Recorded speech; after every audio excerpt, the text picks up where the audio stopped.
We're going to follow the song sheet as we learn Building a Mystery. If you have a look at your song sheet, you can see that the chord names are followed often by things like ham or an asterisk or a double asterisk or things like that. I'm going to show you the basic 4-chord sequence that goes around and around through this song with a standard strum pattern. And then in the second part of the lesson we'll get into the little details, which are what those strange symbols are on the song sheet, the little variations, the little licks and things that she puts in that make her version sound so great. The first thing we need to do to play the song is to get in tune. She very slightly retunes the guitar. Taking the capo off for a moment, you want to tune your first string down to D and your second string down to A. The rest of the strings stay the same in standard tuning. Okay, G, D, A, E. So she's thinking of this song as if it's in standard tuning, but these two detuned strings give every chord an ethereal kind of jazzy sound which works so well on this song. Well, then she capos up to fret 7. And she's playing essentially 4 chords.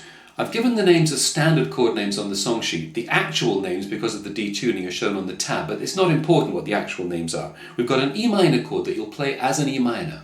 And hear how great that sounds with the 2 retuned strings. Then we've got a C chord where we won't play the second string. That will sound bad in the retuning. So you want the 4th string at the 2nd fret and the 5th and 6th strings at the 3rd fret. Can you see how that's outlining the bottom half of a C chord? And she plays it with fingers 1, 2 and 3 here, and I think you'll find it easier to do the same. That's your C chord. Then you've got a G chord, which is the 5th string 2nd fret and the 6th string 3rd fret. And then this chord that I've called A7 sus on the song sheet, think of it as an A-type chord. It's the same shape that we played for C, but 2 frets higher at frets 4 and 5 from the capo. That's acting as an A-type chord. So E minor, C, G, and A, A7 sus, are your 4 main chords of this song. There are a couple of others that come up later, we'll deal with them when we get there. But essentially this song goes around those 4 chords like this.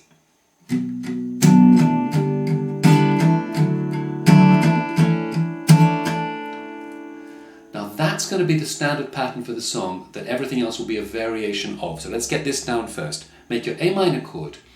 You want to very slightly mute the chord sounds with the fleshy part of your right hand just coming across the bridge, so that a normal sound becomes slightly muted. Then bass, bass. Bass means the 6th and 5th strings essentially, but it don't have to be too precise. And then down, down, which can be anything you like. It can be the whole chord, or it can just be the middle part of the chord. But bass, bass, down, down.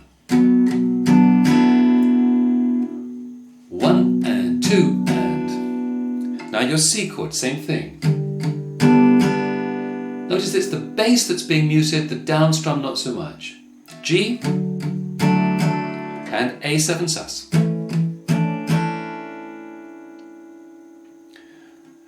Those 4 chords together is your standard pattern.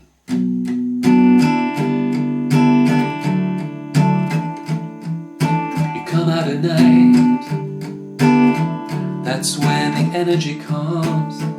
You might notice that on the final down of each of those chords, you can hear on her version that she is coming off with the fingers and leading into the next chord. So in fact you're going bass, bass, down, off, fingers off, into the next chord. Bass, bass, down, off. G. She doesn't necessarily do it on every chord, but it's very effective, especially on the E minor and the C.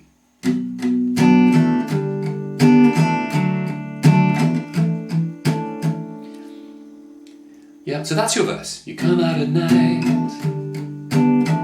that's when the energy comes and the dark side's light and the vampires roam.